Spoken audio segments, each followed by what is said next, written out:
Go ahead. All right. Good evening. My name is Alyssa. I'm one of the volunteers for our project here. Welcome to our Servant Leadership Service Learning Project. This is our presentation. Today I have with me Mackenzie, who is our team captain, and I also have Macy. And we will be discussing the organization that we volunteered at, as well as a detailed overview on the project experience and how it went for us. And then we'll also address our objectives and an analysis on it, and also what we plan to do in the future. So basically, we volunteered at the Habitat for Humanity Restore facility, and we'll discuss here the history and mission of the facility. So the mission of Habitat for Humanity was to build homes, communities, and hope. That's their overall mission. Their core values are displayed while carrying out this mission. Those are integrity, safety, community, stewardship, excellence, teamwork, and empowered employees. It originated from Georgia. However, it was started in 1976. Basically, the founder, Millard Fuller, developed a business of finding and building homes for others who are unable to do so without help. He developed a goal to shelter up to 2,000 people in approximately 3 years. He focused on poor and underdeveloped countries to build his homes. And I believe it originally started on, forgive me for pronouncing this wrong, Koinonia Farms. And then they originally started in Central Africa in 1973, and then later carried out their mission over in Georgia. So we're going to move on here to the nature of our project. Basically, I felt that the purpose of the Servant Leader Service Learning Project was to give students an opportunity to learn, to serve their local community. And in my opinion, it was a lot better of an experience than my high school project that I had to do before graduation. Basically, our team 8, we worked as volunteers in the Restore facility, and we basically helped price and organize supplies that are basically at a discounted rate for other people so that they can take those building materials to their new home that they've been provided for. While working with the community partners, we were able to add helping hands to the Restore facility, and we were able to make the process of creating new homes easier for the families. We were also able to grow servant leaders by helping to build the community and also develop leadership qualities while working with the volunteers. So overall, it was actually very humbling to also get to meet new people and work with others who also share this passion of developing a new community. So we'll move on to social issues, and I have here Macy with me. Hi.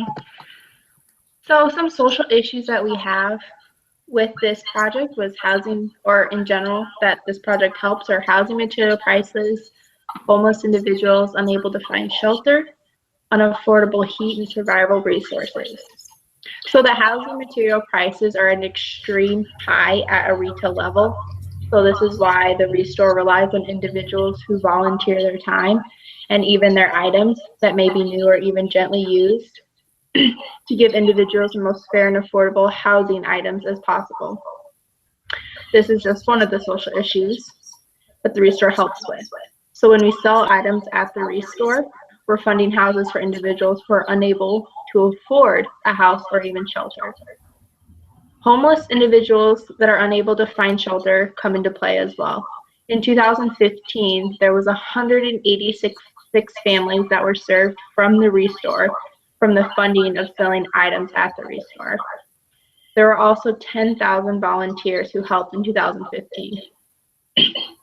So with the social issue of unaffordable heat and survival resources, the restorer may not be able to help with that exactly, but it could help to give furnaces if someone donates furnaces, if they donate money, or even raising money from Habitat for Humanity to help people to be able to afford their heat. And then also with the social issues, the organization addresses the issue of overpriced housing, as I kind of went along with the housing material prices. So with providing houses for individuals, this is what Habitat can do. It'll build houses for people who either are down on their luck or just cannot afford to have any shelter. As many people that live in the homes that are being built are hardworking families that just do not have enough income to support themselves and their families combined. So this issue creates less opportunity for families to become homeowners and develop a life for themselves and their families. So Habitat for Humanity Restore really helps with that. Then the next slide is the synopsis, which is the end. What happened? So we met people who help the community on a daily basis and even a weekly basis. So I personally met a few volunteers that were students and even other individuals who just wanted to give back to the community. Also, I met some amazing new workers that worked at the Restore, and they were not only helpful to me as a volunteer to kind of show me what to do, but they're also very nice and helpful to the people that are coming into the store. Even though with the giving back to our community by volunteering our time, we were required to have 15 hours, but I do believe that this gave us a new perspective and opened our eyes on real issues that are going on in our community. Speaking for myself, I will be volunteering again this summer, not necessarily just with Habitat, but hopefully one day I can help with building houses. And we were able to fund the building of 6 houses with the materials that we hope to sell throughout our volunteering time. And that was something that was really an amazing experience. Even though we didn't necessarily sell the items, we helped people to find the items. We also helped people to get into the store. I even specifically talked to my dad, and he came into the store and bought a few items. So during our servant leadership process, we helped run, organize, and stock a store that helps individuals in need of housing. So we gave them easy access to materials that they were searching for. So as I stated, I organized the paint aisle, and the girls did some washing machines, I believe, and lights. And so we just made sure that it was working and set up properly so everyone could find it. And then as we stated before, it was a very humbling experience, and I believe it was a huge success, our project. All of us had the opportunity to meet other volunteers, as I stated, and the deserving people that do receive the homes. It inspired me, and I know it's going to inspire other girls to go out in the community and try and volunteer more of their time at different projects throughout the city. And then the next one is the analysis and assessment. So we had 3 objectives. The first one was to form a leadership bond with the community. The second one was to create awareness at Mercy College. And the third one was to finish all required leadership hours. So the first objective, as I stated, was to form a leadership bond with the community. And we accomplished this by showing up to the Restore and having conversations with individuals that were shopping in the store, as well as the workers. I tried my hardest to find items for the people which did not necessarily work out too well because I didn't know where stuff was, but I helped, and I tried to make bonds with the community and have someone that could talk to me and I would listen to them. So I do feel like I made a leadership bond with the community as well as the girls do. And I even have a larger knowledge basis of what I can do to help people in need. And so the second objective was to create awareness at Mercy College. I wouldn't say it was completely unaccomplished, but it wasn't accomplished the part that we would want. We could have made posters and shown people the Restore and what we did. We did spread it by mouth, though. As I stated before, I told my father about it, and he came and bought some stuff. I told some of my friends as well. And my neighbor and I are going to do some upkeeping of our house this summer, so we're going to go to the Restore and buy some supplies to help with them.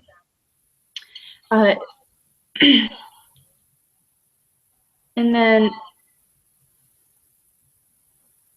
even though we didn't necessarily completely accomplish it, I do believe that we did buy mouth to people who are interested or want to volunteer at this amazing and respected place. So the third objective that I have is to finish all required leadership hours. So we did finish all our hours. Mackenzie, Alyssa, and I did 3 of those hours for the Riverbend tour. And they actually got 30 minutes more time than the required 15 hours. And then we connected our servant leadership project with the Mercy core values of integrity, excellence, and compassion. So we used integrity to show up and give all our effort for the block of time that we had volunteering. That we did not slack off. We may have taken breaks, but we tried our hardest for the time we were there. We also used excellence with our work to do the best possible work. We had compassion as well during our servant leadership project, give people empathy as well as to help them find the materials that they are able to afford.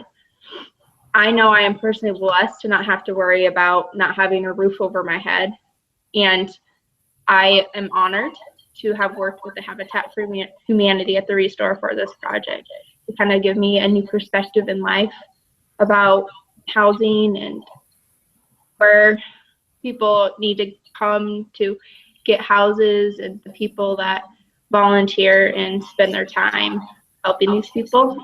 And then to be part of this organizing process that is implemented into building new homes for others, you must have compassion, as I stated. That is a very important thing to have. I stated we had empathy, but compassion as well. And that's what I have right now. Okay. So I will go ahead and go on to the next slide. It's the directions for the future. And kind of what we put is just if we had more time on this project, some of the things that my group and I kind of collectively thought of, things that we could do is we could develop a food or clothing drive for Habitat for Humanity. So I know that we worked through the Restore part, but it's just something that we could do as for Habitat for Humanity as a whole. So also helping like the whole organization rather than just the Restore.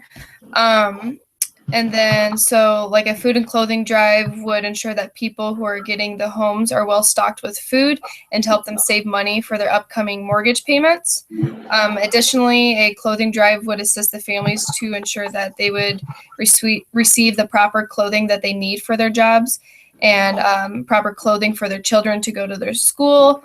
It is important to get the family back on their feet and moving forward with their independence. Just because I know from past personal experience in other classes, I did the construction part, and I kind of noticed through observation that some of the families can be kind of distant with that they almost like they seemed like ashamed that they needed this help, but really that's not something they should feel. So just kind of helping get them back on their feet, knowing that we're there to help them, just kind of helps them get that like independence back. For the direction for future leaders would be to establish like meet and greets with the families that are receiving the homes to provide a more personal connection and relationship during those service hours. And we could even set up those meet and greets through like Mercy College.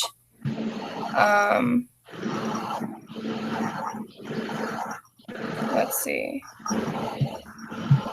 So we could also do creating like a drive for used furniture. So that would be kind of mainly through the Restore facility, but could also just help Habitat and Humanity as a whole again, just for the families that are receiving the homes. So now I'll go on to the pictures that we had. And so the first set of pictures, the one on the left is just a picture like right when you walk in. It just kind of shows some of the dressers and some of the chairs, and then to the right, that hallway is where they have like a lot of the materials and stuff for like the door hinges or screws and stuff like that. And then the picture on the right is me trying to move a washer before me and Alyssa found out that there was a little machine that helped pick them up. So for a couple hours, we were doing that by hand. And then the next slide is, so that set of picture is the one on the left is one of the days that me and Alyssa volunteered kind of organize like door hinges, like a whole bunch of stuff in those huge boxes. We did that, I think, for all of the 6 hours. I can't even really tell you what was in all that stuff. It was a whole bunch of random stuff. And then Alyssa to the right, the picture on the right, again, she's moving one of the washers before we figured out there was a little lift. What are those called? A dolly. A dolly, that's what they're called. Dollies to help move it. So we did a lot of our own labor, physical work. It was quite a workout. Yeah, but I mean, it was a good experience because a lot of families probably don't have access to stuff like that, so they have to And they probably were do really a lot of it by nice work. washers. But so that day, me and Alyssa, before we found the dolly, we actually organized all the washers and dryers from highest price to lowest price. And then we did like the ovens, different kinds of ovens. And then we didn't get a picture of it because it was actually kind of dangerous to take a picture like that. But we hung up chandeliers, where I think we talked about this in our last STE. Alyssa would hold the ladder while I was putting up one of the chandeliers. And then if we go to the next slide, I put a picture in of me and Alyssa. I thought it would be good to throw a couple people faces in there. And you know, we did have fun with it. It was pretty good. Yeah, it was fun. And we that day actually we met another volunteer who was helping us organize all the stuff. Of course, I mistaken him for a worker. So the whole time I was, if a customer came in or something like that and had a question and I couldn't answer the question, I'd be like, oh, go ask the guy in the Iowa State shirt. Like, he can help you. He knows a lot. And then I later found out after we were done volunteering that he was just a volunteer. He wasn't a worker. Yeah, he had us fooled. I really had no idea. And then the really picture helpful. Then the picture to the right of me and Alyssa is a picture that Macy took. It's just one of the courtesy shops. A lot of times they have different household items there. So then we'll go ahead and go to the next slide, which is what we each personally learned about servant leadership. So I will go ahead and start with my statement, and then I'll go on to the other girls. So what I said I learned about servant leadership is that I believe everyone is born with some aspect or some foundation of being a servant leader.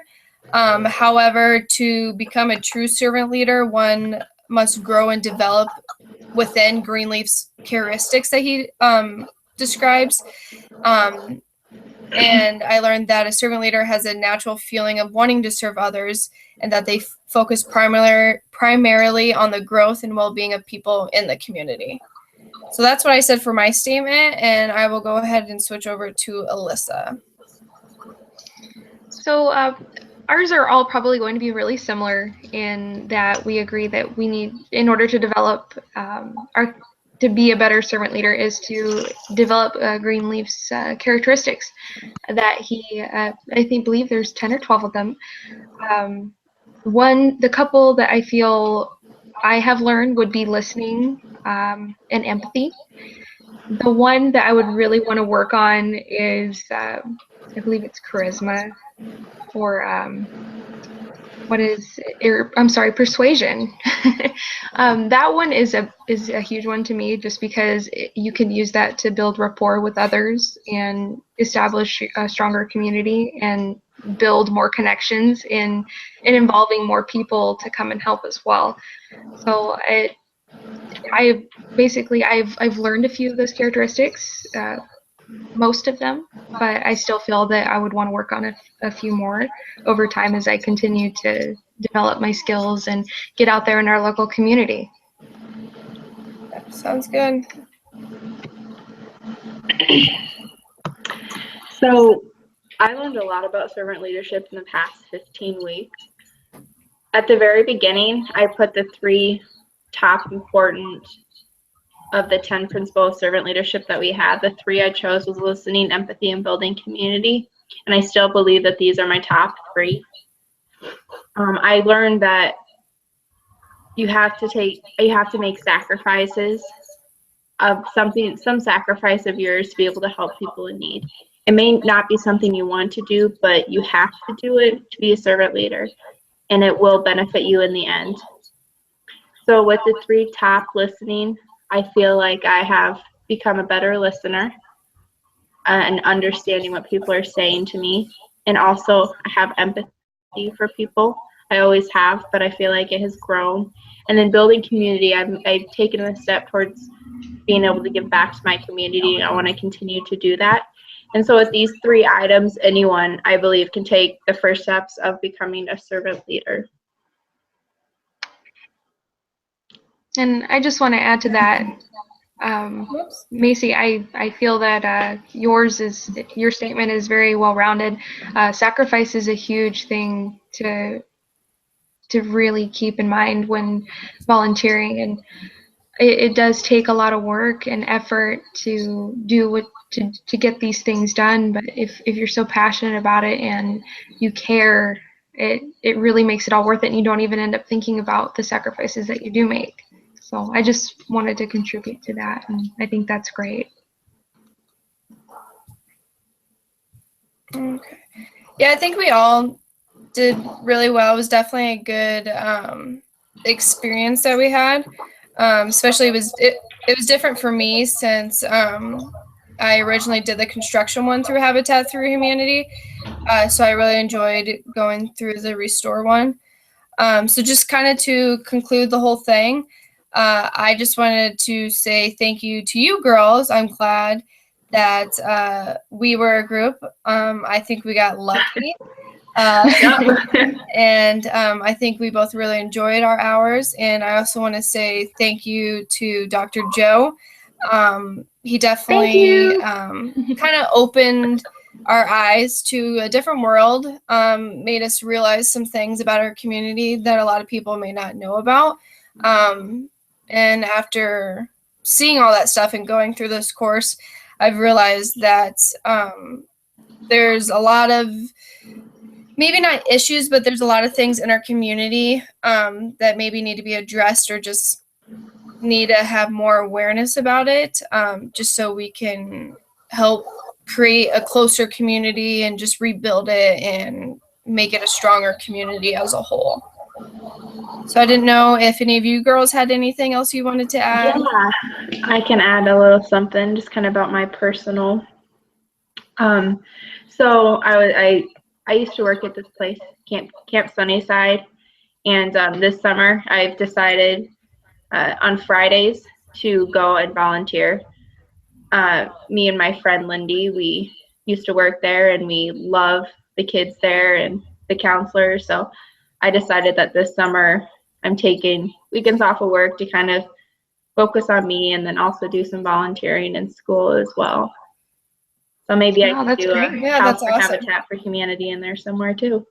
Cool. Alyssa, do you have anything you want to say? I just wanted to say thank you to Dr. Joe. I've really appreciated this course, and that I feel that over the past few weeks, I've been able to really humble myself and in thinking about all the reflections that we do, and also to think critically and to be inspired. So I just wanted to thank you for the opportunity throughout this course, and also thank you to my team. I feel it's been pretty successful with the communication and getting her done, and and just I feel like I can be myself. So I really appreciate that, and thank you, girls. Thanks. Yeah, no problem. Okay, so I think that is going to be the end of our video. Bye. Bye, guys.